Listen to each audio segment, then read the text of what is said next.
and we are recording. This shouldn't be difficult at all. What we're about to do. Of course not. It's It's never. just It's Batman. it's just Batman, one of the Mm. arguably the greatest superhero of all time. All right, let's start this bad boy in three, two, one.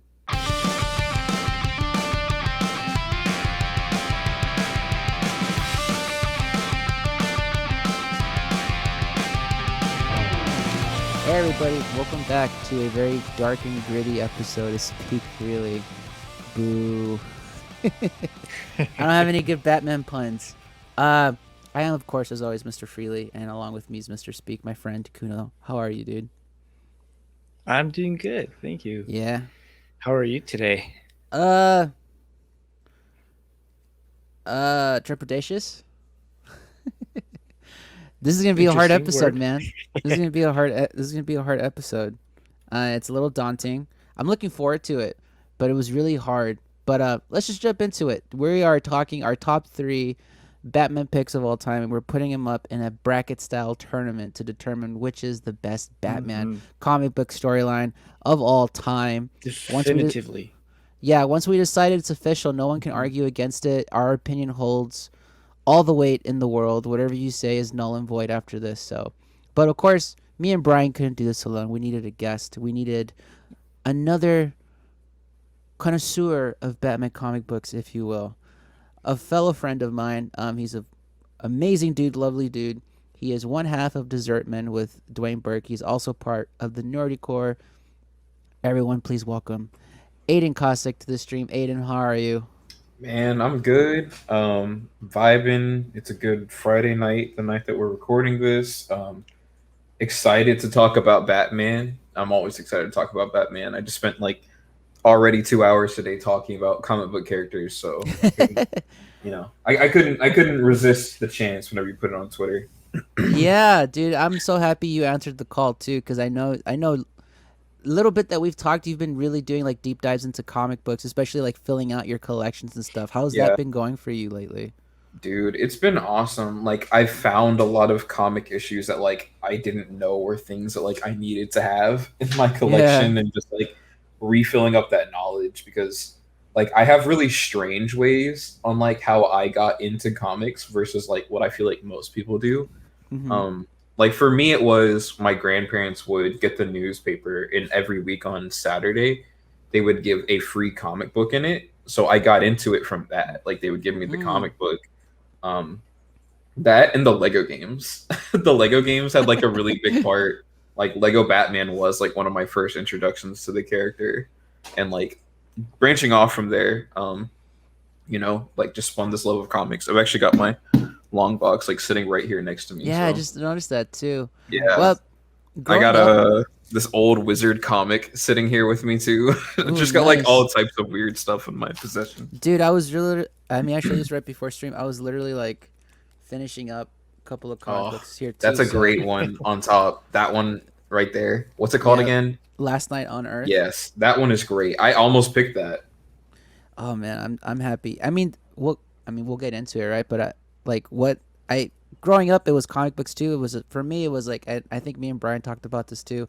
It was literally our parents would Mhm. take us to the supermarket, and there'd always be like this little rack of comic books there, and you'd have to plead with your mom, please, oh my god, I'll never ask you for anything again, which is always a Yep, a fucking lie. lie. And then Straight Every eventually, week, lie. the same line. Yeah. yeah, every week the same line. Eventually, they caved in and got me. For me, my first comic book that I remember getting was a Spider-Man issue with Mysterio on it. I remember just being captivated by that cover. Brian, what was your like first like comic book that you vividly remember? Funny enough, it's Archie comics. I would Yep. get a lot of Archie comics from like the Albertsons close by, and it's because my mom grew up reading Archie comics. So she's like, "Oh, I used to read these. Here, you can have one of these, right? Not Yeah, like the Spider Man, not the Batman. It was always Archie comics. That's the one that she knew was like kid friendly, that kind of thing. And eventually, I yeah, got it more into like Spider Man and then other things, and um, yeah, eventually a lot of Green Arrow, a lot of Batman, a lot of DC stuff more than Marvel. yeah. I kind of grew up more like DC Mhm. centric too. Although I also was the too, reverse. you more a Marvel dude. Yeah, like I grew up a big Marvel guy. Like Batman is and always will be my favorite, but like I grew up reading more of like Marvel overall, whereas DC, like I would read um Superman, Justice League, Green Lantern, and Batman, and that was it. Like I wouldn't read anything else. Mm. That was kind of my main thing too, growing up. Also, a big thing for me too, now that I'm remembering it, was Garfield comics. So Yeah, the I, new strips. I used to love new strips as a kid. yeah, I just remember Mhm. I don't back in my day, my high school, not my high school, my elementary school, like had a book fair, and they had like this thick book of like a collection of all of like Garfield's comics from like a couple of years, Yeah, and I was like, I need that in my life as a 7-year-old boy. So man, Garfield's a G, man. Every yeah. time I see Garfield, I just think of Bill Murray voicing him. Like it's just so perfect, even though those movies suck. Yeah, those yeah. Those movies are not good. Mm. No, I saw the they're second one in theaters as a child. did, Yikes. were you taken or did you ask for it? I was taken. I did not ask for Yeah, it. exactly. I was like, what are we going to go see? I don't know what it was, but it was like some rated R movie I wanted to see at the time. I was like, are we going to go see that? They were like, no, we're seeing Garfield 2. I was like, no. No, rather I stay didn't home. realize they had a second one. Mhm. They did. Apparently, the first one did, and then Bill Murray was just cat I think the getting second that one takes check. place in Paris for some Something reason. ridiculous. It takes Yeah, place in Oh. Paris for some reason. I really want to Google this now just to make sure. I remember watching the first one, and that's all I remember is that I know I watched the first one, and my brain probably immediately just dumped all that information afterwards because it was useless Yeah. to my life, much like that Yeah. movie. I have no idea what's going on. Yeah, it takes place in London. That's where it takes place. I was like, why does it Eh, take place somewhere overseas? I just had to know. But anyways, that has nothing to do with Batman. no.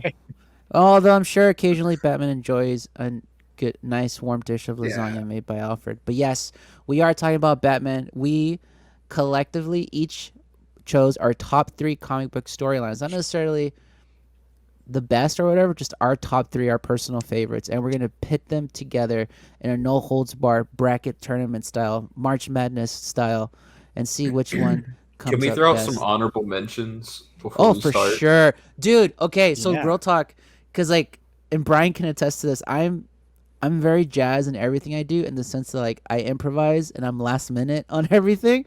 And the whole day today, he was like, "What are your top 3?" And I was like, "Here's my number 1. Here's my number 2." And then he was like, and I wasn't my 3. You'll see it. I had to represent Scott Snyder because I think his run with Greg Capullo is the most fantastic Batman run of the last 20 years, in my opinion. So I was like, He's my second favorite. I have to put a Scott Snyder story on there, and I was Yeah. racking my brain for a long time. The one I was close to putting, and Brian was close to putting, you thankfully chose. So I was like, I'm not putting that one. And then Brian chose another one that I was going to choose that wasn't Scott Snyder, but it was like one of my favorite Batmans. So I was like, okay, which one? It was literally between Endgame, which I think is really genius. That's great. It was I between actually just bought the collected volume of that.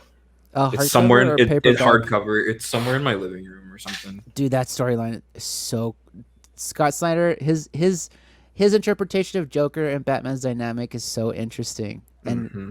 it's just genius in my opinion. Death of a Family, even though the ending I'm always a little iffy about, but I love the whole build up to like how that happens. So it was between that, and then Last Night on Earth, and you're about to see which one I chose on the bracket.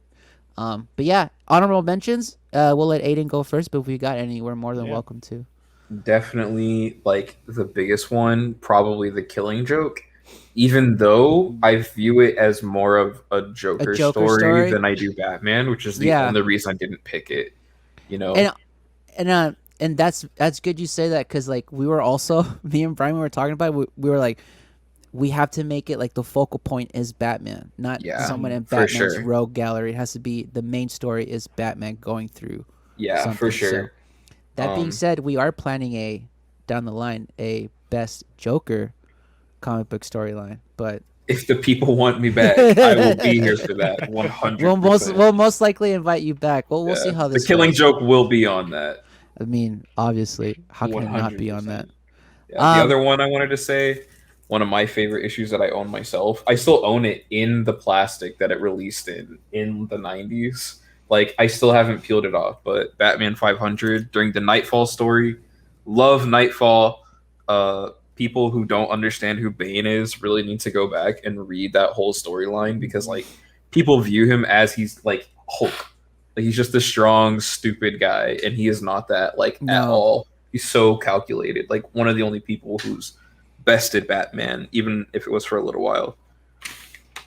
I I I feel like that is like a fault of the movies somewhat. Specifically, Yes. Batman and Robin really kind of make Yes. Bane just a dumb Hulk.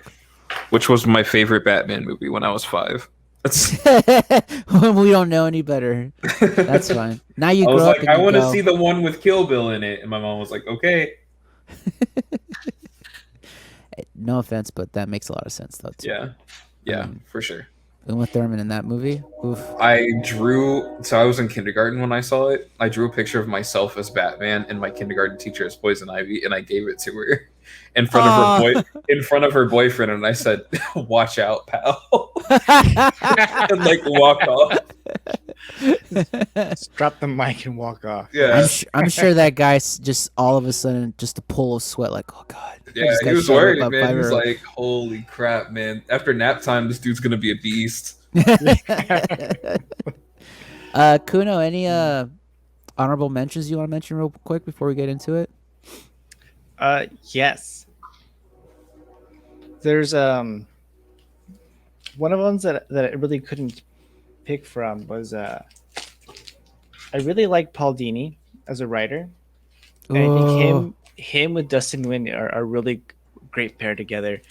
And there was I don't know if you can see that there's a whole run that he did on Detective Comics. It's called Heart of Hush. Mm. No, yes.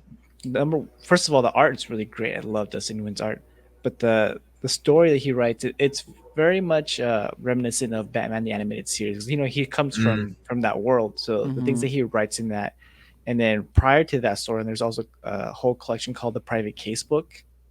It's also something I wanted to pick, but it's a collection of 5 individual like stories, also kind of close to the style of the animated series, and those are also really great. That's funny you mentioned that Nice. because I remember Paul Dini did one too for Batman, but it was on Vertigo. I don't know if you've read this one, where he's telling a personal story of the time where he got mugged. Have y'all heard Yes. this? I was Hmm. really close to Oh, choosing that too. The sorry, only there's a reason, flash flood going on right now. yeah, It was there kind of is. crazy. It was kind of crazy. It's really bad weather right now in Yeah, there Atlanta. is. Oh, by the way, there's a flash flood here in Atlanta, Texas. Yeah, That's what we call it here. no bueno. No bueno. Yeah, Not good. but I almost chose that Paul Dini one too, just because I love Paul Dini. I mean, Paul Dini, arguably for a lot of us at our age who love Batman, it's his fault we love Batman because he had that Yeah. fantastic animated series in the '90s. Hmm. But that comic book storyline was beautifully written, and it was very personal and very like opening of where Paul was as like a human being during that time in his life too, and how Batman kind of, in a kind of beautiful way, like helped him kind of get through his own personal demons and like anxieties and stuff like that. But again, we wanted to make sure we chose Batman centric stories, not where Batman's like a Hmm. side character or an influence. It was Batman going through something, his story. That Yep. being said, let's pull up this bracket and jump into it. We have a play-in of The Last Night on Earth versus whatever happened to the Caped Crusader. Whatever wins that goes up against arguably the GOAT of all Batman comic book storylines. Arguably, we'll see if it makes it to the end. The Dark Knight Returns. We have Smile Killer versus White Knight. We have, this one's hard for me, Hush versus Under the Red Hood. And then the hardest match, I think, arguably, at least for me and Aiden, Court of Owls versus The Long Halloween. Holy crap. Damn you, Brian, for doing that to us. It's all random. Like I just put them all in the hat, picked them out one by one, and I know placed it them on was the the bracket. fates. It wouldn't be a bracket tournament with at least one or two matches that are like, holy crap, how do I decide this? Yeah. But we'll get there. We have to. The internet demands it out of us. But let's get into the play-in first. We have The Last Night on Earth versus whatever happened to the Cape Crusaders. So obviously, I mentioned it earlier. I chose The Last Night on Earth. And I guess I'll go first just because I'm mentioning it. I think it's a great storyline. I think it's like Scott Snyder's and Greg Capullo's like last Batman story. If like Batman had a last story ever, and it takes place on the Elseworld Earth in DC Yeah. comic books, and it's essentially their love story of like their love letter to who Batman is, the ideology of Batman, and not so much the person, if not the belief of what Batman is. So long story short, the world's gone to crap. Human beings chose evil over good, and there's like a lot of chaos and wars and what have you. And Batman ultimately dies. Trying oh my god, it's so complicated. But essentially, Superman dies. He has a debate with Lex Luthor, literally a debate, and the debate is Superman arguing for good, Lex arguing for evil, and it's literally left up to human beings on Earth. All they have to decide is in their heads to vote is justice or doom, and somehow, some way, Lex Luthor put them, kind of connected the minds of all of the population into a couple of kryptonite crystals, and whatever the Earth population decided, the kryptonite crystals would turn into spikes and kill the loser of the debate. And it's funny in the storyline because Lex Luthor ultimately during the debate sides with Superman. He's like, Superman's right, he won, but Superman ends up dying. The Earth population decides that evil is actually what makes human beings progress and evolve. And it's very interesting. After that, chaos kind of ensues. Uh, the world starts attacking like the Justice League, and somehow the Riddler opens up the halls of the Justice League. And while everyone else is trying to close the door so that the mob doesn't come in and like destroy shit, Batman's the only one who holds the door open because he believes that he always believes in humanity is ultimately good and we can like try to like talk them into doing good. And he dies. Yeah. So Part of Bruce's so downfall, always. yeah, always is his belief in humanity. And okay, it's complicated. Let me get through it. So ultimately, Bruce had a protocol called the Last Night, which was essentially he was going to clone himself, somehow try to instill the memories and the life experiences into a fresh new body of Bruce Wayne to make him like a young, perfect Batman. Essentially, it still has all of Bruce's memories and all of his experiences, but it's like a brand new body without the scars, without the trauma, without the devastation of the original Bruce Wayne. Eventually, one of the clones succeeds in actually becoming sentient, and he starts going out into the world, discovering what the world has become, which has been utter shit. Right, like the world's in chaos. Everyone's fighting each other. There's no longer really countries. There's like little settlements all over the place. And ultimately, Batman finds out that there's this villain in Gotham City called Omega, who is using the anti-life equation to kind of put the citizens in place. And he has this plan to kind of control the whole world using the anti-life equation. And it's I won't get too much further into it because it is a recent-ish storyline, but it gets into who Batman is as a character compared to who Batman is as an idea, which is ultimately the idea of Batman. Like yes, there is evil in the world, and ultimately sometimes it is our downfall, but there also always is good, and we fight for that good to persevere, not the evil to ultimately win, which I feel is like the ultimate theme of the comic book. That being said, this is arguably because they have some bonkers ones with like death metal and dark days. This is Hmm. arguably their most cynical storyline. I would say Scott Snyder really gets dark throughout Yeah. all three books, and No it's punches very are pulled. none at all. Like he is like there's almost like this sincere belief while you're reading, like wow, he really does think like the Earth is ultimately full of shitty people and it's just evil, like barely being held in Yeah. place. But then he does kind of give us that ending of like of what Batman represents because at the end, obviously, it being a comic book superhero storyline, at the end things work out. Not necessarily perfectly, but things kind of sort of work out in the end, and it's crazy bananas. And I recommend everybody read it. So wow, all right, I took up enough time. Who chose whatever happened to the Cape Crusader? I did. And if you know anything about me, you know that I love Neil Gaiman as an author, right? And so when I found that he was doing the storyline of it's a beautiful cover by Alex Ross. Yeah, it is. Um, I was super excited, right? So this takes place right after Batman R.I.P. Right, so Batman hit in Final Crisis. Spoilers, has died. Um, and then Batman R.I.P. is a convoluted storyline by Grant Morrison, who you know I don't like. But at the end of that, whatever happened to the Cape Crusader, it's kind of an homage to when Superman died. right? There's a story called "Whatever Happened to the Man of Steel," and so this is kind of a same idea. So Neil Gaiman takes us through basically Batman's funeral. And it's kind of this very dreamlike state of like Batman's. He gets to see his own funeral. He gets to see people talk about it. He gets to see his own eulogy from everyone, and it's a whole assortment of like villains and allies and things like that. So you hear everyone's story of like, oh, like I was there on the day Batman died. So you hear Joker's story, you hear like Catwoman's story, and everyone's story is always a little bit different, but it's a little bit personal to like their relationship with Batman. So you kind of get this whole idea of like how Batman as a character, or Batman as like the idea of what Batman is, has different meanings to different villains. And the most interesting one I think is the one where Alfred gets to speak, and he talks about how Batman is Bruce as a kid after witnessing the death of his parents is traumatized, and so in order for Bruce to get out of this, Alfred stages this whole like stage play basically of Bruce becoming Batman, and all the villains are all just Alfred's actor buddies from London, and they're all just and that the idea is one of his friends goes like a little bit rogue, gets a little too into the character, and actually ends up killing Bruce by accident. Um, but ultimately, what you get is you get Bruce in this sort of heaven-like area where he's talking to his mom, uh, and I forget the exact quote, but basically it's saying that Batman never dies, right?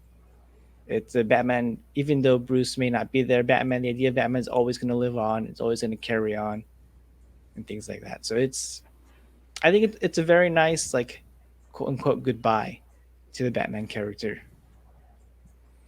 Even Damn. though they promptly bring him back a couple of issues later because no one liked Yeah, like Dick and yeah, the cowl. the next month basically. Yeah, Yeah, because the fans were like, "We don't like Grayson as a new Batman. You just yeah. But I argue no one likes Dick as Batman because Grant Morrison sucks as a writer. mean, but maybe." Um, very similar stories or themes we Yeah. have in our story, so Mm-hmm. it's gonna be rough. The only thing I would say against yours, obviously, I'm voting for the Last Night on Earth, duh. But the only thing I would say about Brian's is you could make the argument it's not a Batman centric story because it's about his funeral. It's about everyone else's experience with Batman. Not to say that's probably not a good story. I'm definitely gonna go read it after this. I'm just saying, in terms of the homework assignment, I don't know if you understood the assignment, sir. It's about Batman. Like he's on every panel. I don't know what you're talking about. I'm just debating, man. I want mine to win, but ultimately it comes down to Aiden. Listen, Have you read? Well, I guess you have read Last Night on Earth, but I have you have read? read The Last Night on Earth, but I will say I have not read Whatever Happened to the Cape Crusader. But I'm gonna be honest here.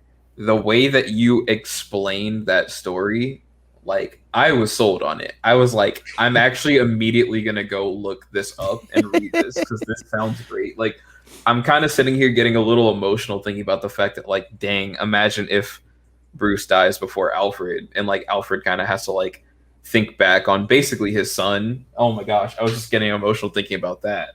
Um, this is tough. I'm gonna be honest. I'm gonna say whatever happened to the Cape Crusader wins if we're going on like Oh, the argument of like because they're very similar themes to me, so I'm kind of viewing them as the same thing.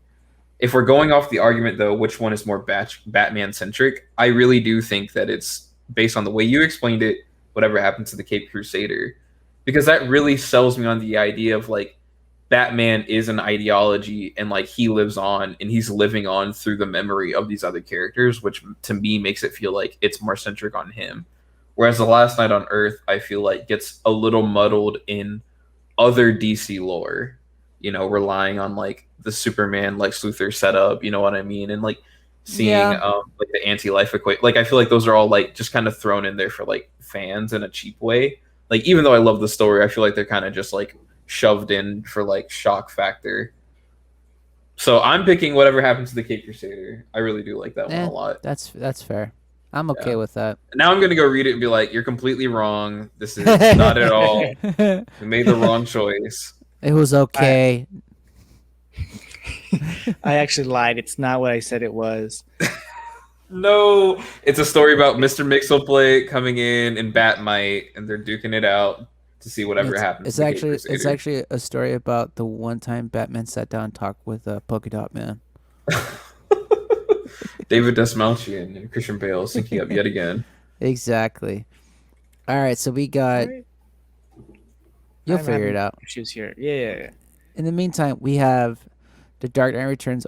Officially, it's not there yet, but officially against whatever happened to the Cape Crusader. We have Smile Killer versus White Knight, Hush versus Under the Red Hood, Court of Owls versus The Long Halloween. Aiden, I'll let you pick whichever battle you feel you want to attack first. Man, I want to go in right from the beginning and start Oh off at the boy. top of the list with my boy, The Dark Knight Returns, going up against whatever happened to the Cape Crusader. Alrighty. Since you're starting it, who gets ultimately your vote? I mean, even though I gave it its credit in the last round because that sounds like an awesome story, The Dark Knight Returns to me is the peak Batman story. To me, there is no greater Batman story, a true Batman story, than The Dark Knight Returns, Mm-hmm. especially because of like all the context surrounding the time period that came out in, where people thought Batman was silly because of the Adam West Batman, which I hold dear in my heart. I think it's a lot of Same. fun, Same. but it was silly, you know what I mean? And like the comics at that time had lighter tones. Obviously, there was dark themes going on in comics, you know, underlying dark themes, but for the most part, they were pretty light stories.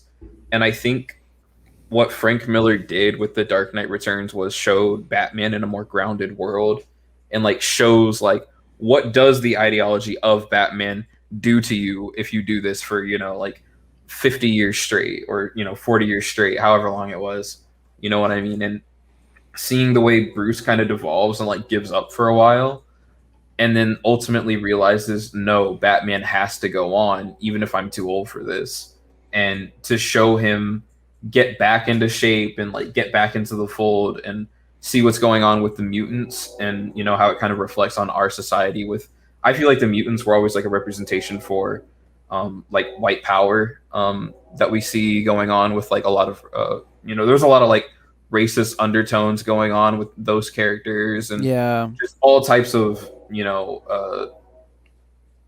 what would the word be? I basically hate for people who are different from them, even though the way the world really works, those are the people that are different from us, and I think that's a really good representation of the mutants. But anyways, Batman going up against those guys in the first half of the story, and then you know everyone knows about the Batman and Superman fight in the story, but like the ideology of you know what happens. Sorry, there's a loud train outside. I Yeah. hope that it's not getting picked up. If we want to jump over, and then I can use this for other talking points, so I can mute while this train Nah. goes away if you want, or no. Yeah, we could pause for a bit just so you can wait for that train to Yeah, go. I'll let you argue out whatever happened to the Cape Crusader since No, I kind of already set mine up. I mean, it's um really difficult to argue over the Dark Knight Returns. yeah, Yeah, cuz even if Last Night on Earth did win, I mean, it's really just kind of this might sound insulting, but I can't think of a better word. It really is kind of like an echo of what the Dark Knight Returns is, if that makes sense, which is the whole yeah, point of Batman as an ideology and not so much hmm the actual person himself. Um and I mean, there's really no argument. This really brings in the modern era of what Batman is nowadays. Like, Hmm. this is the comic book that when people went, "Oh shit, that's what Batman can be." Like, what? And it's what everyone's been doing since, pretty much. It's the dark yep, grittiness that attracted Tim Burton, that ultimately eventually leads to Christopher Nolan doing it, and then Zack Snyder. I mean, the Batman Superman fight and Batman v Superman is arguably taken straight from the pages of The Dark Knight Hmm. Returns. yeah, So I mean, yeah, there's no argument for me either, man. It's The Dark Knight Returns, dude. yeah. Pretty solid there with that one. I love the Dark Knight Returns, man, and I'm gonna have to argue it again in the future. But that you know, that's peak Batman to me, dude. And it's like, someone, maybe I'm remembering it wrong too. Someone said like Batman's murdering people left and right in that comic book, but I'm like, No. he's not. I mean, he's brutalizing people. Like we get a Yeah. brutal Batman, but he doesn't kill anybody. Even when he has the final confrontation with Joker, he can't go all the way with it. The best he could do Yeah. is just paralyze him to stop moving. And even Joker's like, "You coward! You couldn't do it. You never could do it." And it's like, yeah, that's who Batman is. You know what I mean? So, Yeah. um, And yeah, if I'm that's not mistaken, Dark Knight Returns, that's the first time Frank Miller said that Batman basically wears like a large yellow symbol to attract bullets, right?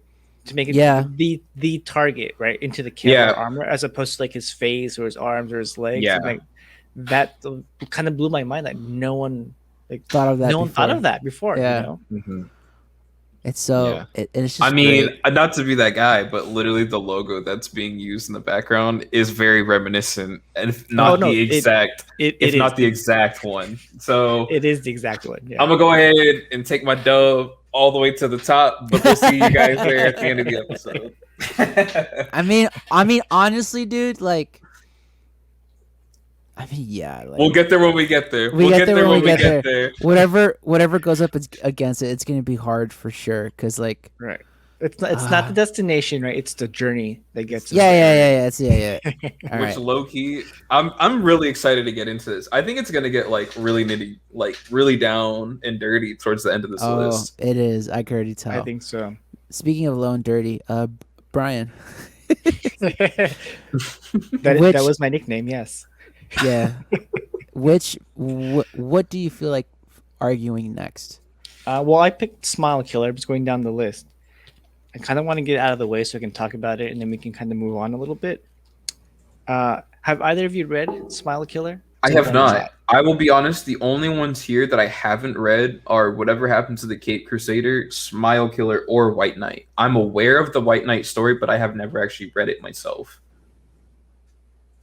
Okay. So Smile Killer is by Jeff Lemire, right, and art by Andrea Sorrentino, which is hmm amazing. I love. He's one of my favorite artists. It's a one shot on the Black Label. It's kind of a follow up to uh, Joker Smile Killer. Um, but it's very interesting take on Bruce Wayne, and so it kind of opens up with Bruce as a child watching this like sort of Mister Rogers type ish like puppet TV show called Mister Smiles, like Mister Smiles Playground or something like that. And what it is this puppet held by a white hand. So you kind of can guess who's controlling the puppet. Is basically telling all the viewers, all the kids, but specifically Bruce Wayne, to kind of hurt themselves. And so it's you see this panel of Bruce like grabbing a pair of scissors, like just about to gouge his eye out when his mom comes by and slaps that of his hand. Uh, and then she takes him over to Arkham Asylum, where he gets to talk to like Dr. Jim Gordon. And what you find out throughout the whole story is that Batman has been in Arkham for like 20 years. He has this cellmate named, I think Ben was his name. And everyone has grown up watching this like Mr. Smiles playtime. And so essentially it's like everyone kind of has this mindset of like the Joker. But being Joker being chaotic, you kind of take it in different ways. And so Ben kind of sort of plants this idea into Bruce's mind that he's Batman. And he I don't know, it's a little hard to explain, but there's a whole like storyline of Batman finding solving a mystery of like who killed the butcher's family. But that's all part of like inside Bruce's head as you find out. And at the end, Bruce escapes and there's like a bat signal in the sky. And so you're kind of left wondering like, what did I just read? Is Batman a creation in Bruce's mind, or like was this all a trick by the Joker to convince him that he's no longer Batman, but he actually still is Batman? And it's a little bit odd, but what I liked about it is the idea of like trauma, right, and how trauma can go to and change your life in different ways, and uh, it's it's a fun read. I would definitely suggest it, but the art is what really sold me on this comic. Is Andrea Sorrentino's art is amazing to look at. The way he sets up his panels and like tells kind of directs you in which location to look at. It's amazing. So pick it up if not just for the art. Yeah, that sounds pretty. Like it sounds pretty depressing to be honest, but it sounds like really interesting. It sounds Um, crazy. It sounds yeah, absolutely bananas. it sounds like there's a lot of like philosophical thinking going on with Batman there, where it's like, is Batman real? Was he just like inside of this guy's head for all these years, or like what's going on? That sounds really interesting. That sounds fun. I will Mhm. definitely look into it. Well, I chose White Knight. Yeah, And it's in the same vein. It's not really like this crazy Batman storyline. It's just an interesting kind of perspective. Like what would happen if the Joker was ultimately cured and he became a normal man? Like what would he do? And essentially, the way the storyline goes is that like one crazy night of mayhem, Batman finally like is fighting Joker, and Joker's ultimate plan is like, I'm gonna prove to the world that I can be better than you as a human being. And he essentially, Joker funds a medicine to cure himself from his psychosis, which he does, and he becomes this normal human man who eventually like does a lot of good for Gotham. He helps raise money for the poor. He helps develop new housing projects that help a lot of poor people in Gotham, especially in the Heights and all that stuff. But the whole time while he's doing all these things and he's kind of selling Gotham on it, Batman is convinced that's all a sinister ploy from Joker, because as we all know, Joker always has some kind of extra play ahead to kind of prove chaos or whatever, which is kind of interesting because it does kind of show like Batman's ideology, but also kind of shows how Joker is being proven right, in the sense like Batman in modern day comic books, right? Batman's always led to believe that there's always decency in human beings, and you can ultimately always kind of like bring someone back from the brink of like ultimate evil. That's why he never ultimately kills the Joker either, because he always has some kind of value for human life. You can argue one way or the other for it, but it's interesting though, because in the comic book, even though he's very much still Batman, right? It's almost like Joker is proving him right, in the sense like, you even when the world sees it, everyone else sees it, even you see it, you still can't believe that this man can turn good and do good things despite his past. And it ultimately ends up in like a twist where eventually like Batman's so driven crazy by the fact that he knows Joker is just playing everybody, that they ultimately throw Batman in Arkham Asylum. So it's kind of like this crazy twist of like the White Knight is Joker and the Dark Knight being obviously Batman, and like Batman is kind of turned into like the enemy of Gotham, because Joker's doing all this good that arguably Batman doesn't do. Like there's also this whole thing of like, Batman, you cause a lot of destruction to the city, and like we have to repair ourselves while you're chasing these criminals, but Joker's repairing us. Where have you been? And it also kind of brings forth like, again, that argument of like Batman wasting all this money on his fight on crime, where he should be spending that money on creating better lives for the citizens of Gotham, which has always been kind of like that thing yeah, that a lot of comic book nerds like to like make fun of for Batman. And the yeah. comic book also kind of like, it touches They've on that tried too. to change that a little bit in the future, where they're like, Bruce is funding this new building to be made for the public of Gotham. You know what I mean? And Yeah, like, it's yeah, kind of yeah. like, well, he's really just kind of like this dude who has really bad mental There's health issues that are completely unaddressed. there's a point in the comic book where like Joker like shows like how much money they spent on the destruction of Batman's war against crime, because there's like a Batman fund in the city for all the destruction that happens because of his fights, and then he argues like we can ultimately put that money towards rehabilitation programs, like helping the poor. It's a very interesting comic book in that Yeah, sense. And ultimately, at the end of the comic book, spoiler alerts, the medicine doesn't hold, and eventually at the end, Joker does succumb to his illness, kind of proving that his evilness, his psychotic nature, is literally a disease, that it's not yeah, constantly being cured. Like eventually, it does come back, almost like, almost like a cancer, almost, where it's like it was in recession, but it's always been there. yeah, But it also has a nice, lovely storyline with him and Harley Quinn, and how he reconciles with Harley Quinn, and by him really rehabilitating himself, he also kind of like helps Harley, and like they're able to forgive each other's abuse and trauma. That's also a nice little like lovely storyline in there too, and I just think it's a very interesting take on like what if Joker became a good guy? Like, Yeah. what would ultimately happen? And it's fun. It's just a fun storyline. It's not like super deep or meaningful like The Last Night or maybe even Smile Killer in some sense, but it's a fun romp. So that's why I chose it. It almost sounds like that could be like read The White Knight and then go read Smile Smile Killer. It Killer, almost yeah. feels like they Yeah. could literally just That's actually like not a bad double go feature. into like the same story if you wanted to Yeah. pretend like that's your head canon. What I find interesting about these two being paired together is that they're both Batman and Joker centric stories. Like you can't have one without the other, kind of thing. And it's Yeah. all it's also the theme of like what is Batman really? You know what I Yeah. mean? Also as well. I mean to some extent a lot of these comic books do that. Some of them are just fun cases and like fun like Batman action storylines, which we will see in a minute with the Hmm. remaining matches. But I feel like these ones really challenge the idea of like, is Batman ultimately real and is he ultimately good? Which I always kind of find fascinating too when my comics aren't afraid to go there. Yeah. Ultimately, Aiden, it comes down to you again because obviously Brian Man. chose Smile Killer and I chose White Knight. So Man, oh which one man. are you gonna go read immediately after we stop recording? I will If say, I'm gonna be Smile honest, Killer is just a one off. Is it a one off issue? Yeah, it's a one issue. Yeah, White Knight is like a whole graphic novel. It's like 7 issues, so it is a longer read. I will say that. I'll be honest, man. White Knight sounds really interesting.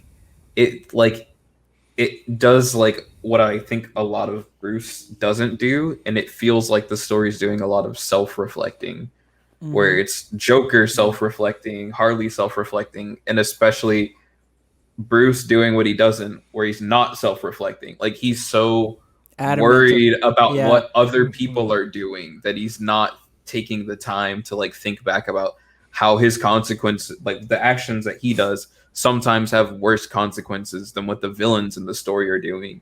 And I feel like that's a theme that's not brought up enough in Batman, but it's one that, I love because Batman's a very selfish character. It's very loving, but also like very giving, but also very selfish, which I think is a really interesting point. But yeah, White Knight sounds like it's doing that for me. I think I'm gonna pick White Knight. I'm and not mad that's about that. and that's probably as far as it's gonna go. I am though. I am gonna read. I think I'm gonna read White Knight, Smile Killer, and then whatever happened to the Cape Crusader. Whenever we're done here, it's like a triple feature, because like whatever Mm. happened to the Cape Crusader could be like the cap to that story, like that Yeah, trilogy. Mm. I feel like that would be and a really fun trilogy to read. and I'm always fascinated with like certain like authors like what would their ultimate last Batman story be like. So Yeah, and we have so I have many. an idea of like what I would do if it was Batman's end. I don't want to get into it too much here because I do have a show that I'll plug at the end of it. Well, there you go. There you go. Perfectly fair. All right. Shoot. I guess I gotta choose the next one, right? Uh, Yeah. Yeah, where do you want to go? you know what, man? Let's just let the pain begin. Let's go into Court of Owls versus the Long Halloween. Here we Oh go. man. Now this is hard for me because I know Court of Owls Aiden chose, and I ultimately chose Long Halloween. That being said, I love them both. I may be leaning towards Court of Owls a little bit more, in my opinion, Well, but why don't you I why have a don't you love talk affair about with Long Scott Halloween a Snyder. little bit? So Long Halloween is like it's very much a noir story.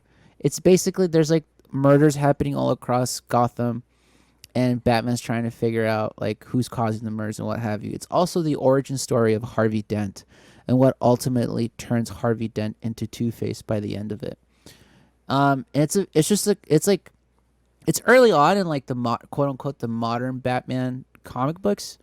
Um, but it's also one of those comic books that like arguably much like the Dark Knight Returns, it ultimately gives origin to one of Batman's greatest villains, which is arguably Two Face. It gives him an origin story, a very human background as like this district attorney trying to do right by Gotham, and ultimately like Gotham and all of the things Gotham does kind of ultimately turns him into what becomes Two Face. Like It's and kind of like a White Knight with Joker in a way. Yeah, but the opposite of like Hmm. a good man turning bad, or like, or even more than that, I would argue it's what happens when a good man ultimately gives in to those darker temptations in his head. Hmm. Because the Mhm. comic book makes the argument that Harvey's always had that dichotomy of like Two Face and Harvey Dent. It's just by the end of that comic book, because like he's so torn apart by the murders, not being able to like find out who this murderer is and like bringing them to justice. What Gotham tends to do, right? It's another big theme in the comic books. Like Gotham tends to make you believe that there is no justice sometimes in the world, and Yep. that's kind of the ultimate reason why Batman's rogue gallery is as vast and big as it is. It's also like it's also one of the few storylines we get where Batman's a detective rather than just beating the shit out of people all around him. Which like I love Scott Snyder's run, but a lot of that run is just him beating the crap out of people, or him getting his ass beat, Batman getting beat to the point of like near death, and then recuperating, and then Out beating of up the nowhere. enemies. Yeah. Yeah, that's. Whereas like the Long Halloween is truly like that aspect of Batman that I feel sometimes gets lost in modern comic books, where it's like it's the detective, it's him like Hmm. really studying the case and trying to figure out like what is going on, who is this murderer, what is happening, ultimately what. And even then, what I like about the storyline too, for those who haven't read the Uh-oh. Long Halloween, uh We'll just leave it on this dude. I have no idea who he is. We'll leave it oh. on this until I figure this out. Yeah. But what I like ultimately also about the Long Halloween too is like even at the end, you're not entirely sure if Batman gets it completely right. Like you're not entirely sure if it is completely case closed. I don't want to give away the ending, even though it's like an old storyline. The ending, and especially me, because I've known about Long Halloween. I know ultimately it's like a Harvey Dent origin story, but when I finally read it and I read that ending, I'm like, holy crap! Why didn't we go anywhere with this afterwards? Yeah. So it is, but it's very much a noir detective story, which is what I like about Yeah. it. It's not the, I mean, I love the whole Batman kicking ass too. That's kind of the fun part about it too. But this is one of those storylines where it's like you don't get that much of Batman nowadays, at least of him being like the Sherlock Holmes of DC. Hmm. Yeah. And that's always like what drew me into Batman was like, well, like as I got more into the character beyond being a little kid and thinking he's cool, like seeing the detective aspect of being like this guy who's super smart on top of like knowing all these martial arts and like different fighting styles, you know what I mean? And like always Mm-hmm. finding a way to do the impossible, but like the detective aspect, which is part of why I picked Court of Owls, because even though Scott Snyder does do a lot of like Batman just beating people up, I feel like Court of Owls is a really good detective story. Um, and shows some of Batman's faults. To me, Court of Owls really is a Batman story where um, essentially we pick up the story and Batman starts to hear about these owls, like this court of owls, and he like has no idea what's going on. Like he doesn't know who they are, and it plays with like the themes of like Batman feelings, though Gotham is his. You know what I like? Gotham is like all of Gotham like depends on Batman. That's the way he views himself, very much in like a really like godly like position. And it kind of humbles him whenever he finds out that there's been like this group underground, almost literally underground, that have been just underneath Batman's nose the entire time he's been there, and even decades and decades before that, that Bruce had no idea about, the guy who's supposed to know everything. And ultimately, they kind of like they send an assassin after him to finally take over Gotham because they also feel like Batman's the guy standing in their way. They send an assassin after Batman, and he kind of gets his ass kicked again. Ultimately, he comes out on top because it's Batman. That's what he does. You don't need an explanation. It's Batman. He He had figures it out by the end. Yeah. he had prep time. He took a lot of creatine, some Yeah, steroids. yeah, yeah. He was good. He took he got his fresh manscaped. Took a blue Yeah. chew. Just going crazy. He's having a good day. But Bruce ultimately ends up like looking into who the Court of Owls are because he ends up finding out that his great grandfather was actually murdered by the Court of Owls. And his grandfather was always talking about owls all the time, and Bruce never really knew what it meant. So he finds out that the Court of Owls have been in Wayne Tower the whole time. Like like where his family operated out of and whatnot. And kind of he gets. I guess I'll spoil it a little bit because we gotta get into the story. I want to give the aspects of the story because it deserves it. So I'm Okay. sorry if you don't want to hear spoilers. I apologize. I'm gonna try to tread lightly. Um, but he kind of goes into this labyrinth and he gets stuck in there for quite some time, and the city doesn't know what to do without him, and the Bat family shows up. You get Damien, you've got Dick who's there, you've got Barbara who's there. They're all kind of like, what is, like, where's Bruce, like, what's going on, trying to find him. And ultimately Batman comes across the Court of Owls, and it kind of proceeds from there. And this is kind of just the beginning of a really good story going into the City of Owls storyline. So it's a good lead into that. But it's great. It does a lot of reflecting on Bruce with the idea that he is Gotham. Gotham is Bruce. It's kind of along the lines of The Long Halloween, with Gotham kind of overtaking people. It's the idea, like, did Gotham overtake Bruce? You know what I mean? Mm-hmm. But I don't know, man. They're Who's the winner? They're both really good. I mean, I I I would argue Court of Owls is ultimately what sets up the long run for Scott Snyder, which I Mhm. feel like he ultimately does pay off with The Last Night on Earth. Because at the end of that storyline, it's Batman comes into the realization that he isn't necessarily Gotham; he's for Gotham, if that makes sense. Yeah, Whereas, like, and I feel like there's no way Scott Snyder and them didn't know what they were setting up when they first started this, because every yeah, storyline following it so seamlessly blends together in that whole run. That's why it's so fantastic. Even like their Elseworld stories with like Last Night on Earth and like Dark Days and all that shit. It's like it's just perfection the way they think about Batman, how they evolved the character in their run too.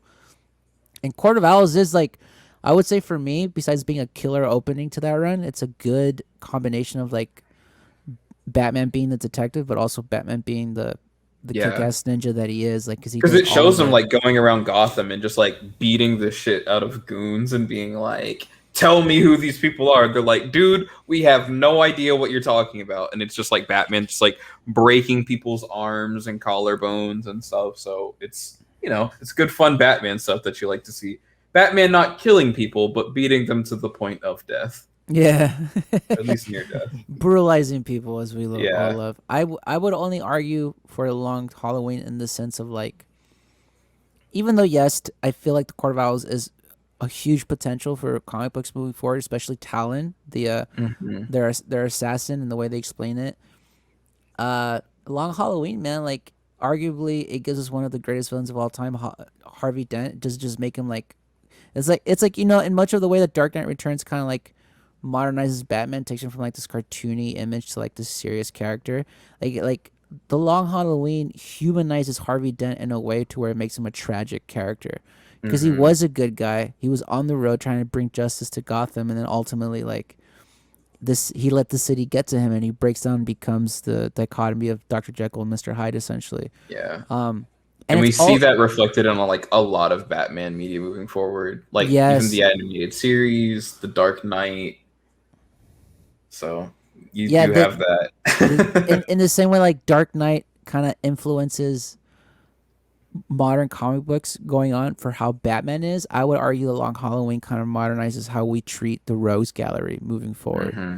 and eventually, I honestly think because of this, and you get like humanizing stories for like Mr. Freeze and like his wife, and you Hmm. get humanizing stories about like Yeah, Poison Ivy and ultimately like everybody else, even Bane to a certain extent too. It doesn't just make him the hulking character. Like there's backstory and like real human reasons for why these villains do the things they do. So yeah. Which ultimately, does kind of come down to, again, being back on Batman, where it's like, would the world be better off if Batman didn't exist. Yeah. didn't exist? Yeah, Hmm. Would this have happened if you weren't there? Which is Yeah. always like, oh, that's the big question in the comic books, which I love. So it also ultimately this time comes down to Brian. I feel like he's gonna have to break the tie. That being said, I love both, and like I mentioned earlier, I probably would have chose Court of Owls, but Also, Long Halloween, man. Like honestly, I'm looking at this list. It's one of the few where he's like a real detective in it. Yeah. Honestly, when I thought of Court of Owls, I was debating. Like it was between Court of Owls or Long Halloween for which one I wanted to pick. So it is funny to me that like it came down to this Literally, because you and me both. those were two that like I hold both of. I feel like they both itch the same scratch for me. You know, Yeah, like establishing a character in Court of Owls, a character that or characters that we haven't seen before, in Long Halloween, like reestablishing characters that we have seen before, but viewing them in different light. But ultimately, it comes down to like something going on underneath Batman's nose that he can't figure out, and like he really has to like try on this one to be like, man, yeah. like what's stumping me in this? You know what I mean? Which is hard to do to Bruce. Because they've established lately too that he doesn't get stumped. He has a plan for the plan that Yeah. doesn't work in case that plan does work. He's a man of plans. So Brian, Oh, good luck, buddy. this is tough. Man. Uh, I think ultimately what it comes down to for me is in the Court of Owls, like Bruce does get or Batman gets pushed to like his limits, right? It's you've never seen him struggle so much to try to figure something out. Like you've seen him get like hurt. You've seen him break his back. You've seen him, overcome all these physical uh, obstacles. But in Court of Owls, like he's actually like mentally stumped. He can't figure it out, and he does get pushed physically, like almost to the brink of death. But it's the one story where like I've seen Batman get pushed to like all of his limits at the same time. Where like the Long Halloween is a fantastic story. I think you can argue that it's a Two Face story more than a Batman story. Uh, so I'm gonna go for Court of Owls on this one. Dang, I didn't think it was gonna come down to Court of Owls. I thought I had lost that one. I either way, I'm not mad at either one that would have won. To me, I feel like in Court of Owls or The Long Halloween, we're all winners. 100%. The only thing I would say to rebuttal Brian, it's really more of like Batman witnessing the downfall of Harvey Dent. At least the way I read it. It's because it's not really told through Harvey's Hmm, perspective. that It's is really true. Batman trying to solve the case. But that being said, I'm not mad at Court of Owls either. I love that storyline. And it ultimately sets up what Scott Snyder and Greg are going to do to Batman moving forward, which is beat the shit out of him at Yeah, every corner. Because oh my god, do they take the poor man through the limit? Those guys, yeah, yeah. he actually dies. Spoiler alert! I won't tell you which storyline, but Batman actually dies. I think a couple of times in Scott Snyder's run. Yeah, there's a couple times where it's like, oh no, Batman is dead again. You know what I mean? Yeah, Oh, that's a problem with modern day comics in general. Oh no, he died for the next 12 issues. Sorry, they already announced that he's coming back in this yeah. new run that's coming out in a couple months. Yeah, there's a lot of that going on that I don't like. Alrighty, so then for our first round, we have finally the last match of the first round, Hush versus Under the Red Hood, and I'll let whoever chose Hush to go first and make their case. Ooh, that was me. So I have these two trade paperbacks of Hush signed by both Jim Lee and Jeff Loeb. Literally, I'm actually getting a Yeah. Jim Lee Batman tattoo like next week, so that Oh, really, nice. oh my god. Yeah. So Hush to me has a special place in my heart, only because of that, right? I got to meet Jeff Loeb and Jim Lee at a Long Beach Comic Con, which a lot of people do want to go to, like the San Diego Comic Con, New York Comic Con. Those are the big ones. But if you care about comics and writers and artists, like those smaller Comic Cons, those are the ones to go to. You get to meet your heroes essentially. Uh, but reading Hush to me the first time was I loved it, like because you kind of get to see the Rogues Gallery kind of all come out through the woodwork, and you get to watch Batman kind of deal with each one, and ultimately find out like why they're all coming together, and discovering who Hush really is.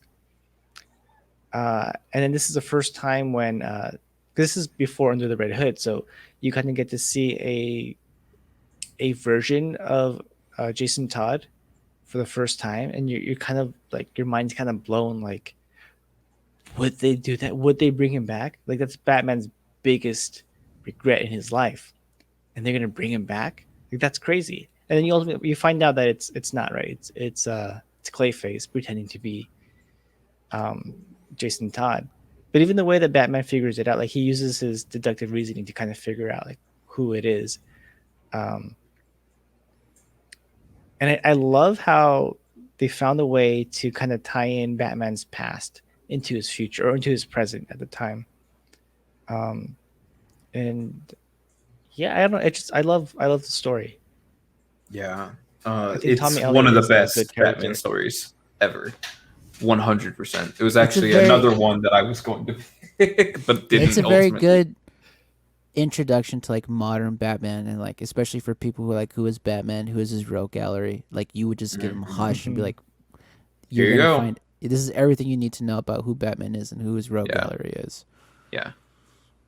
It's All a right. great story, but I did choose Under the Red Hood over it for a reason. So, Under the Red Hood to me is probably my second favorite Batman comic book story of all time.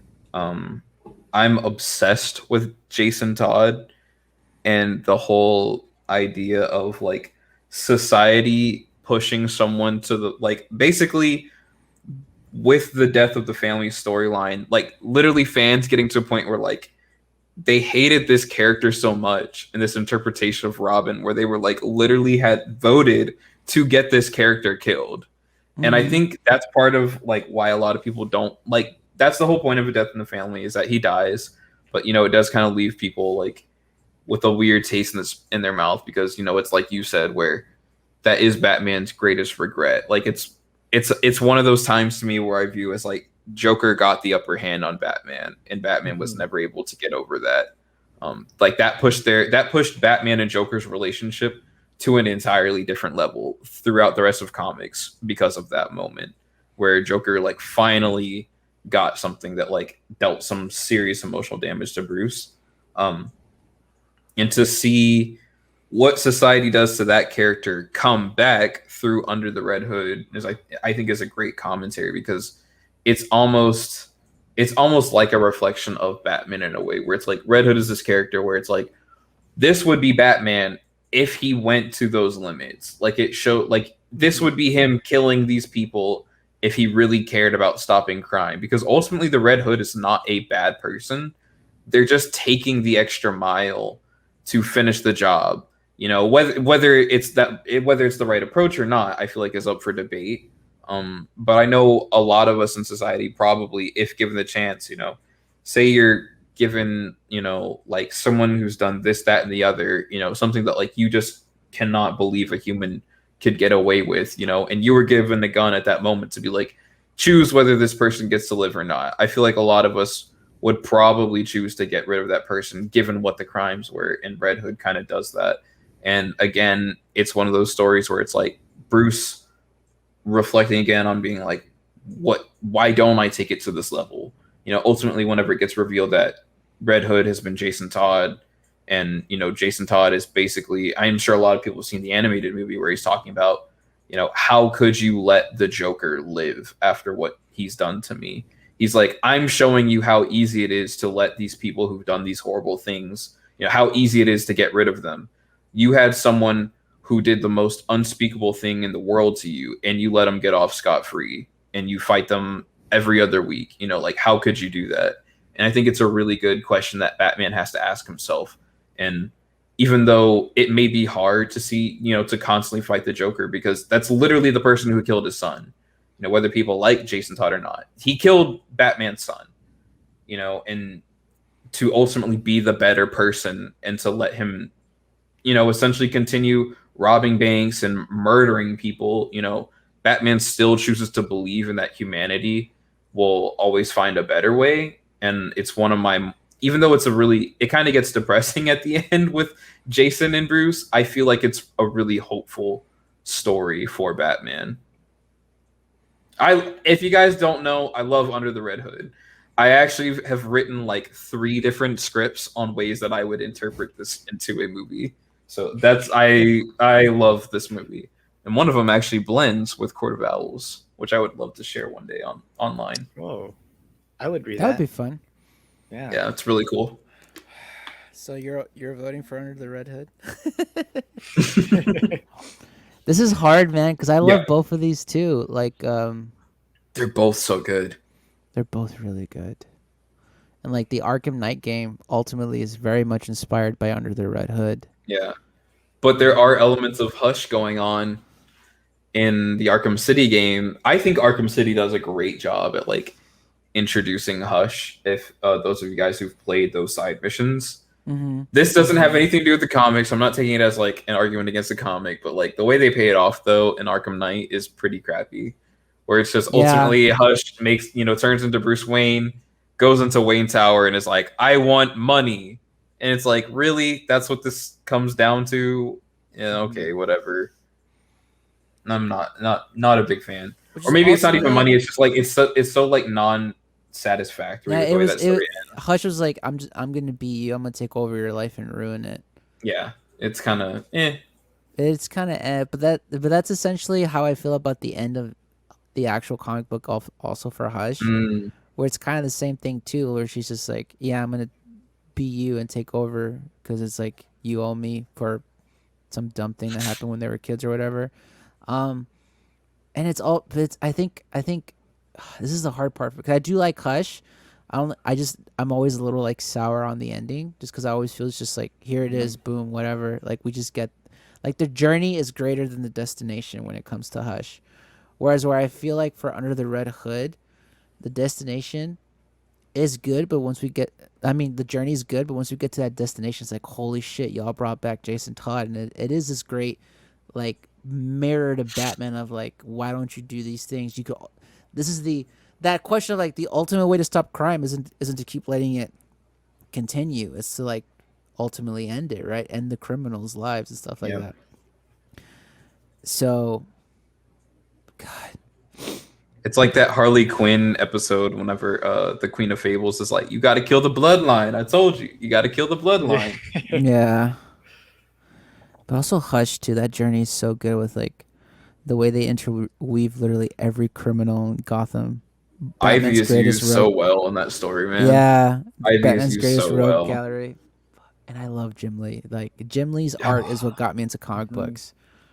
The Jim Lee art that he did for DC Fandom last year for the Batman movie, I'm getting Mhm. that tattooed like right here because that's Oh, literally my nice. favorite Batman piece I've ever seen. That And one's like, really, that one's pretty cool. I like that yeah, one. I'm either gonna do that or I'm gonna get my Captain America one that I've been planning. Probably gonna do that one first because like I kind of want to do. I do kind of want to wait to see the Batman to be sure. Like, do I love this movie the way I think I'm going to before I get something like that tatted on me? So Yeah, I we'll see. would probably say wait Yeah. just to make sure it's actually a movie where you're like, yes, I want Yeah, that 'cause it immortalized on me looks- forever. It looks like if I were to picture a Batman movie and put it on screen, that's the movie. But like, you can't be too sure. You can't be too sure. Yeah, Yeah, especially with sometimes trailers are so deceiving. yeah, they really are. Anyways, fuck. I hate this. I think I'll go with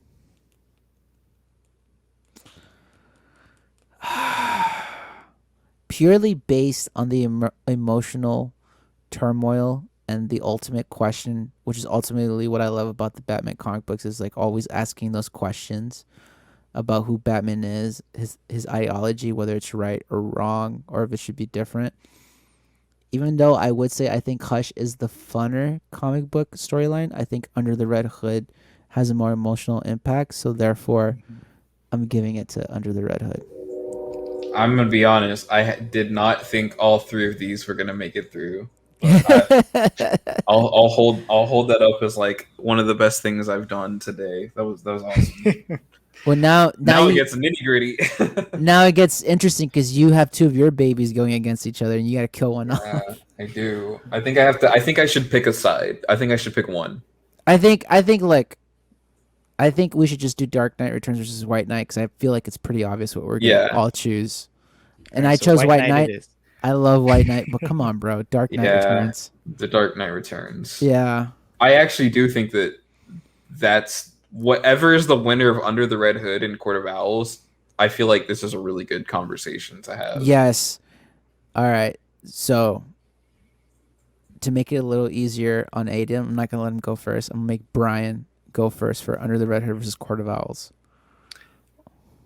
Okay, so this one is going to be tough to talk about. Yeah, this is a round two right here. Yeah, yeah. This is crazy. So like what anyone's saying, like with Under the Red Hood, like you have Jason Todd, his ideology versus Batman's ideology, which aren't too dissimilar, right? Uh, but it brings home this question of American politics in that like does the system work, Mm-hmm. right? And ultimately, I'm kind of on Jason Todd's side. Like the system doesn't work.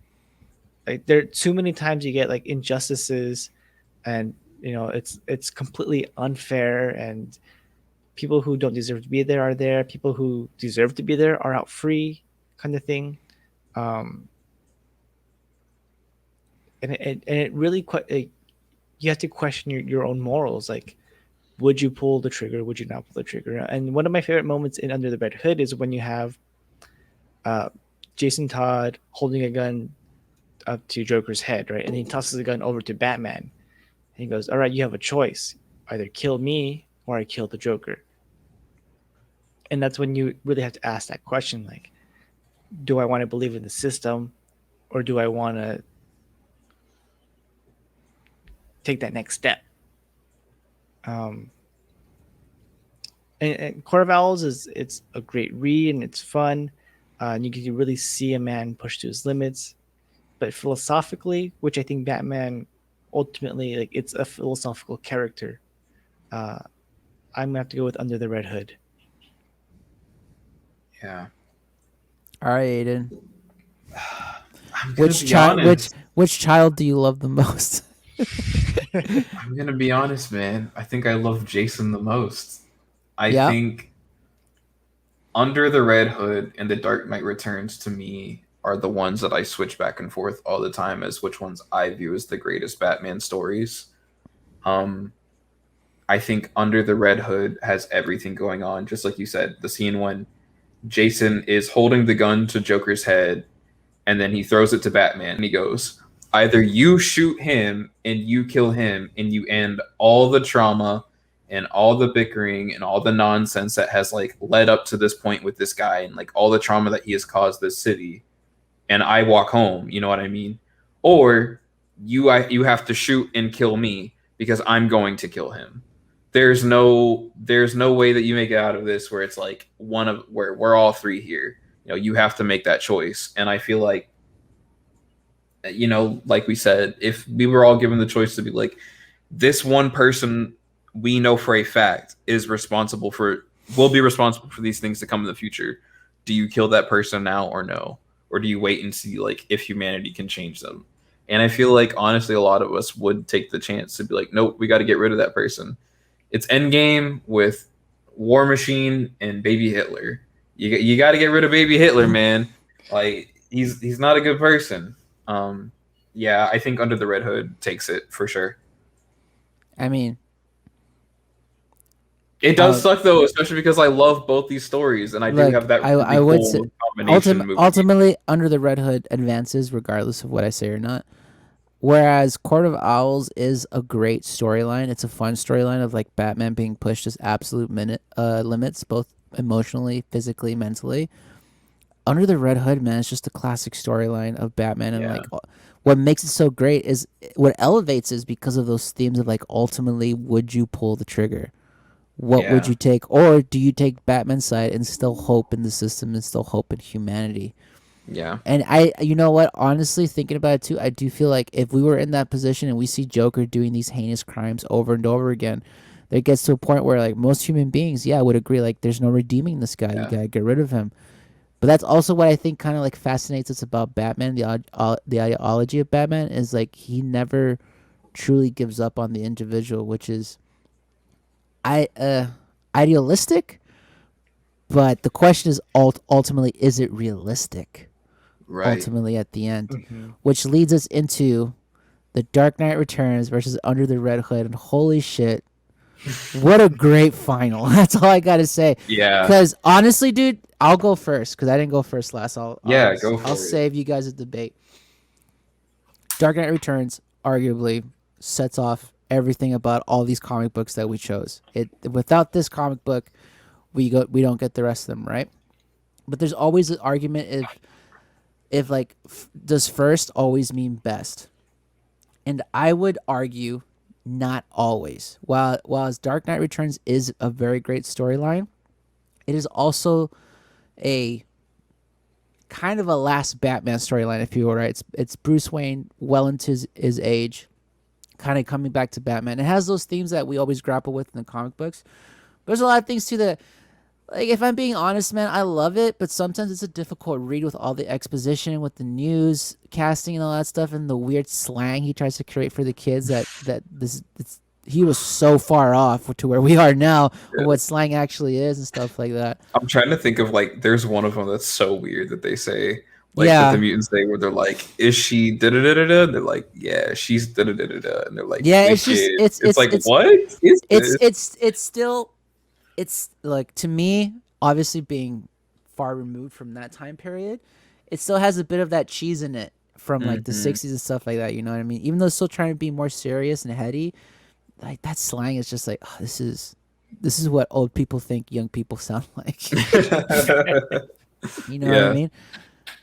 yeah. No I kizzy, no kizzy. Yeah, so, and arguably Under the Red Hood kind of takes the ball from what Dark Knight Returns is doing and kind of makes it better in terms of like the dark themes, the realistic, putting the mirror to society, putting the mirror to the reader. Reading the comic book is like, yeah, you enjoy the superhero, you read him, you think he's great, but do you really believe in what this guy stands for, or are you more like Jason Todd? Like, would you pull a trigger? And I think it's a great, and ultimately a lot of people kind of figured out, like, if you really, like, this is what I love about this comic book, legitimately, if you really sit down and self-analyze, and if you were one of those fans that voted to kill off Jason Todd just because you hated the character, ultimately you don't believe in Batman, you don't believe in what he stands for, Oh, right? Because you voted to kill off Jason whoa! Todd. Oh my goodness! So for them to bring this comic book here, it's like it's pointing the finger at the reader of like, you guys, you like Batman, but you don't have the You balls don't to be agree what with he him. is. You don't agree with him, which I think is interesting. And like, I feel like that's the logical evolution of comic books. It's like what Frank Miller was trying to do ultimately, Dark Knight Returns, a little bit, and like pointing that finger at society, especially the way you mentioned the mutants and like Hmm. racist cultures and people thinking weird Hmm. ideologies and stuff like that. Under the Red Hood does it in a more, in my opinion, does it in a not necessarily more profound, but it's definitely more mature. It's definitely more grounded. It's definitely, it's more. It's the only way I can explain it. And what I love about it too is, again, it's that self reflection of readers. Like, you killed off Jason Todd. He was a good guy. Yeah, you might not have liked him because he was annoying, but you ultimately voted to kill him off. Are you any better? Really? Okay, so you are Jason Todd kind of Yeah. thing. It is. Yeah. It is really like you are Jason Todd, and it's weird, but it's also fascinating that comic books had the balls to do that to its readers. Like, you know what I mean? If Yeah. if if the reader's self aware enough to really like sit down and be and like actually analyze it in the way that I'm doing now, like, holy shit, like we all love Batman, we love the idea of Batman, but ultimately, like, do we have what it takes to be that? Yeah. And that's what that Do comic we book have really enough lit. self restraint to Yeah. be Batman? So yeah. Oh, dude, I didn't see this coming at Whoa! all. I'm voting for Under the Red Hood. Wow! Legitimately, I did not. I honestly, dude, I was like, Dark Knight's going to return. Why are we doing this? But through Yeah. this conversation and us talking about it and like the points you raise up, dude, Under the Red Hood's like low key fucking genius. Yeah. I It really actually, is. I Aiden, we would put it on you. Where are you going with this? let me start off with the Dark Knight Returns because I do think David did a lot of Under the Red Hood talk there. So I'll say this for the Yeah. Dark Knight Returns. It's it's one of the classic Batman stories for sure. I feel like the art is also a huge reason why this story is remembered. Like it did some really interesting things. A lot of people view Frank Miller's Batman as the best Batman design. I mean, obviously, Zack Snyder was a big fan of it with the way that he got the costume department to make the Ben Affleck Batman suit look, Yeah, which the um, mech Batman suit. Yeah. yeah, which I think is probably my favorite Batman suit I've seen, not including the Robert Pattinson one. I think that one's the best one. I think it's the best one I've seen, other than the neck. Ben Affleck's neck looks so weird in that costume. I'd like to say that no one ever talks about that. His neck looks so beefy. Slim it down, please. But anyways, other than that, the art's fantastic. It really plays more with like an ideology that I think applies more to Superman, or people feel like they put on Superman more often, which is hope and like the fact that even after Bruce was gone for all these years, ultimately hope finds a way, and it comes back to Gotham whenever he decides to pick up the cowl again. And even in that time, you've got Kelly. She comes along this journey with Bruce as well, and Bruce immediately takes a liking to her because he's like, I see a lot of my sons in you, and I see a lot of myself in you, continuing on that legacy of like, we've been through these horrible situations. You've got these awful parents, but you're continuing on with hope, and you're choosing to believe versus sinking back into what society can make out of us. But I'm gonna be honest here. That being said, David blew my mind talking about, because I'm one of those people where I'm like, yeah, Jason can kind of die because like I want to see what that happens, and it brings a great question. We love Batman, but do we agree with Batman? And I think the answer is no. I think for the most part we don't. We're on the Red Hood side, which is why that story's so intriguing to me. Is that like, sure, we're following the story. We want to see Batman solve who's the Red Hood because that's the villain of the story, because we've read books before and we know how literature works. But we're also low key kind of going against Batman, being like, nope, this guy's kind of doing what needs to be done. And Mm-hmm. I think I think that those themes to me make Under the Red Hood probably the best Batman story. And I think I'm picking Under the Red Hood over The Dark Knight Returns. Wow. Oh, It's that's why crazy. I did I not see love this doing this show coming. so much. I did not see this coming. If on paper the whole time I would have said, no, The Dark Knight Returns probably takes this whole thing. Oh Dude, that's man. legit. That was legit my mindset, like coming into this. As like, how is that not everyone's like? But honestly, bro, really thinking about it and thinking about if putting it against like everything that comes before it, the what sets it up, I'm just like, bro, like, Yeah. and talking to you guys about it and hearing your viewpoints, it's like it connected with me through this show of like it's actually a very genius storyline and how like it Yeah. poses these questions that like if you're just like if you're just reading it as like for like entertainment value, it obviously goes over your head, right? But if you really, which we ultimately believe, comic books are art, it's literature, Yeah. it's art, and if we Mhm. really think of it like that and we're really reading in between the dialogue and the frames, you're like, holy shit, like who are we ultimately, as not only as a society but individually, like who are we really, like, and given the moment, are we Batman? Like we Yeah. all like to believe we're Batman, right? That's why we read the storylines with like Batman, Superman, all that stuff too. But are we really? Or are we more like Jason Todd? You've given the choice, and I think that's fucking Man. interesting. Brian, even though it's already two, I would love to hear your thoughts, regardless, based on everything we've just said. Cause holy, I'm being dead honest. Like this isn't me being facetious.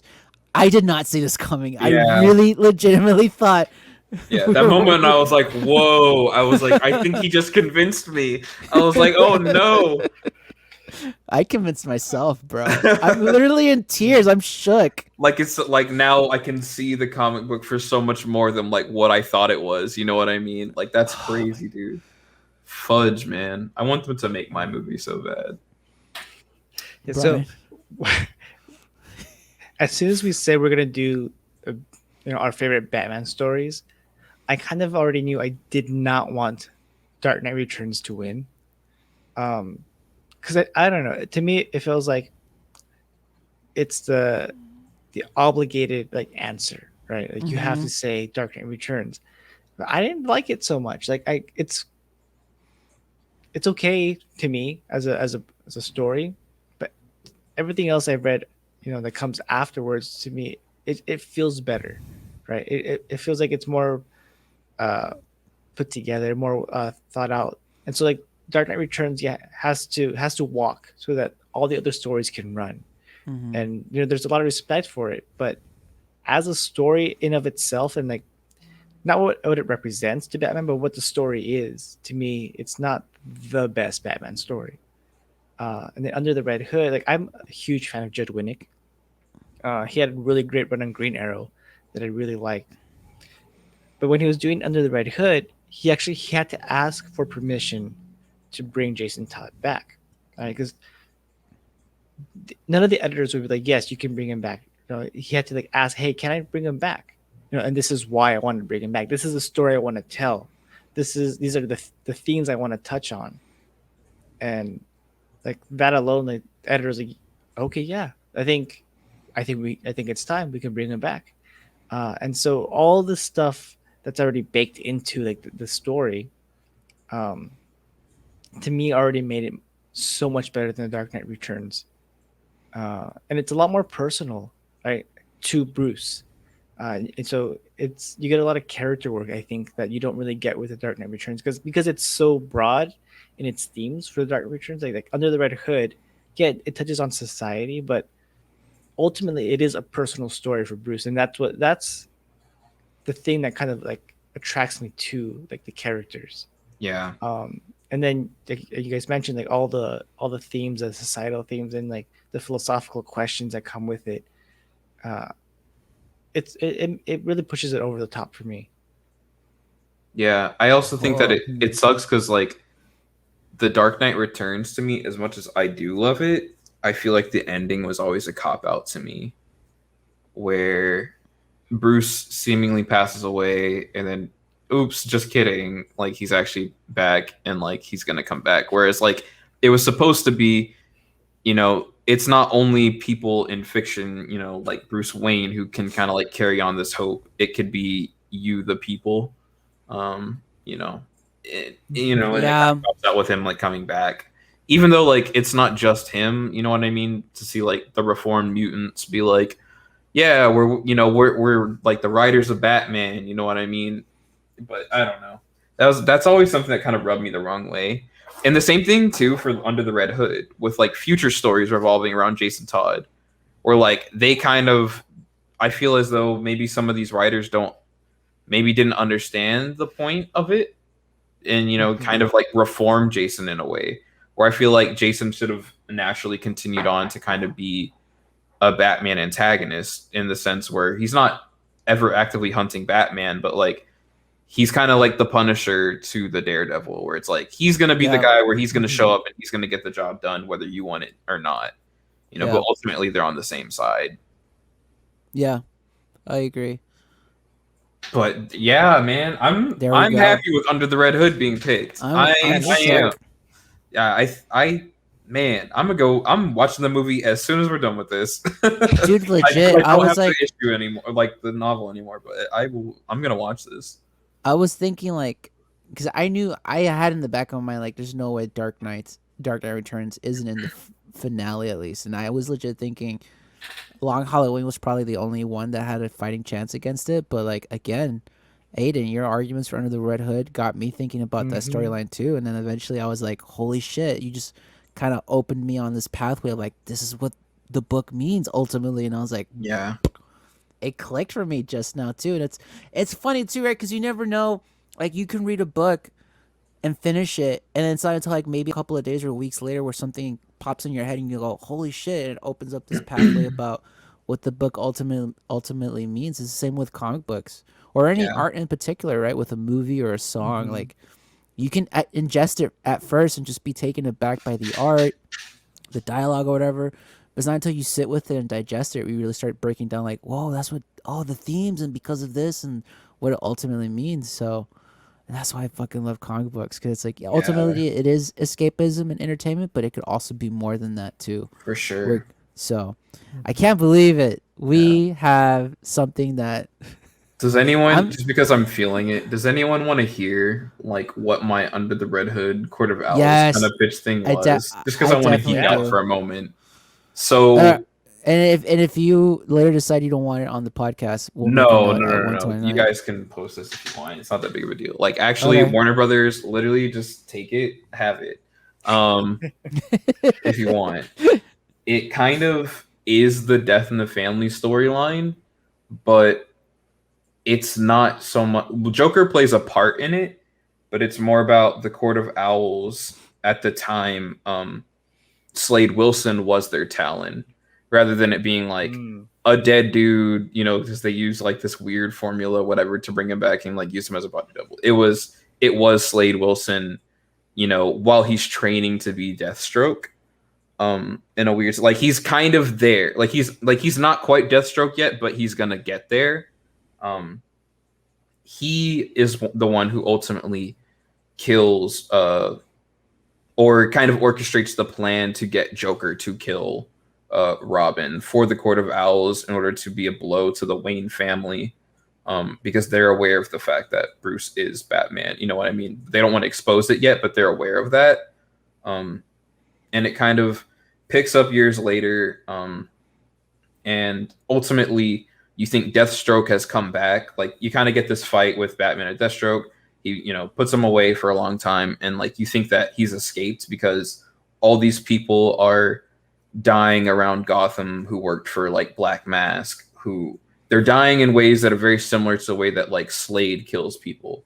So obviously, like, Batman thinks that it's Slade because there's talks about this guy. He's got this mask, so obviously he's like, okay, it's Slade. Like, I got to go get him again. He must have broken out of like Arkham or whatever it is, and ultimately, it does end up being Jason Todd down the line. And it's kind of a revelation, similar in like the Arkham Knight way, where it's like for a while you don't know. If you're a comic fan, it's Red. You know it's Red Hood, but like if you're not familiar with the story and you're just like a casual fan coming into the movie, you're kind of like, oh, who is this? And then the Red Hood suit gets revealed. Fans are officially like, okay, it's Jason, and you kind of get revealed that it's Jason.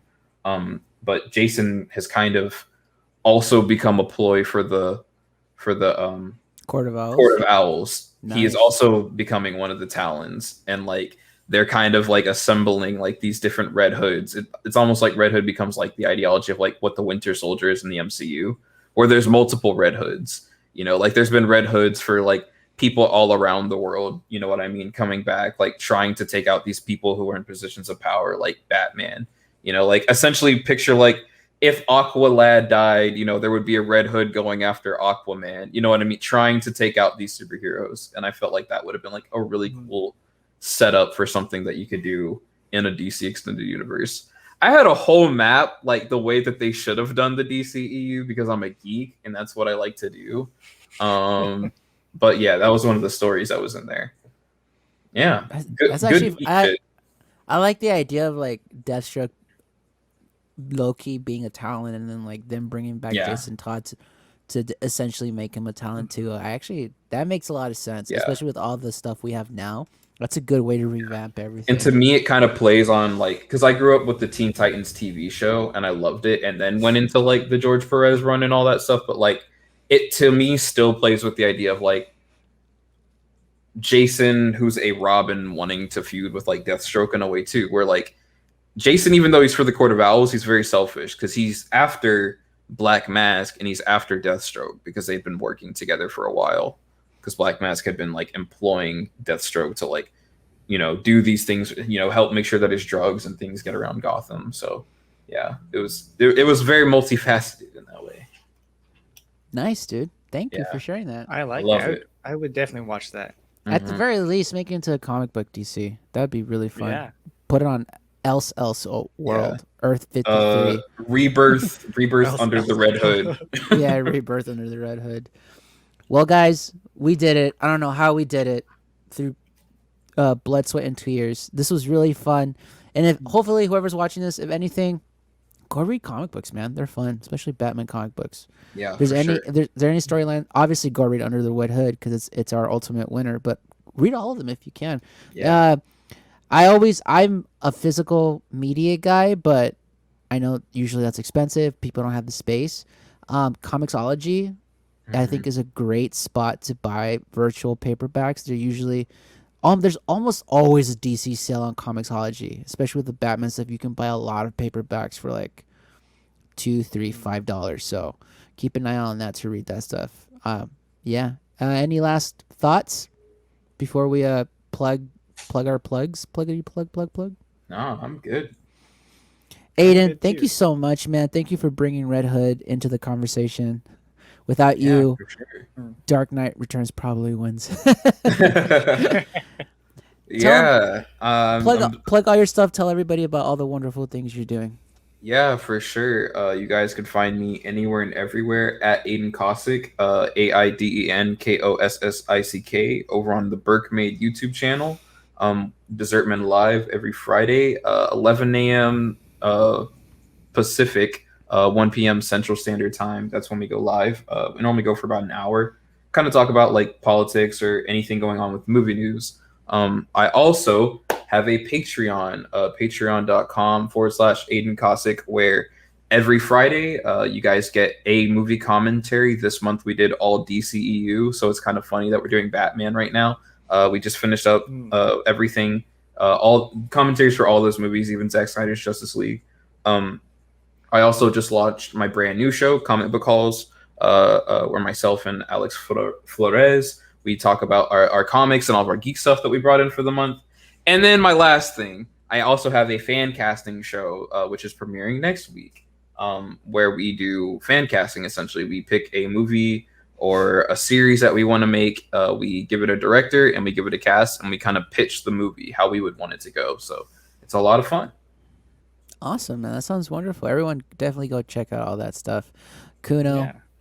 where can everyone find you? Yes. On Instagram at Kuno_stars. Yes. And David, where can Uh, the good people find you? you can find me also on Twitter, Instagram, twitch.tv/DavidBMusic21 or at DavidBMusic21, depending on the platform that you're using. And go stream my album Sunday Beats, David B Music Sunday Beats. I made it exclusively for streamers to use on their streams in the background. Copyright free. You won't get copyright striked. So go check that stuff out. It's also just good vibes, I feel like. So I use it on and my streams. yeah, and I appreciate you, sir. Also go check out my other pod, Men Amongst Monsters, where we're going through all Godzilla movies currently right now, and eventually down the road we'll get to other kaiju movies.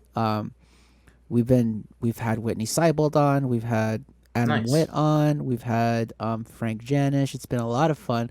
So go check out that podcast, and obviously you can go check out this podcast on Twitter and Instagram at Speak Freely Pod. That's it. That's all the plugs. Holy crap, we did it! Woo! Alrighty, boys. So it's fun. Aiden, thank you so much. And Thank you we'll for see having me. you, everyone, next week. We usually do this. It's never timed properly because of internet, but we clap.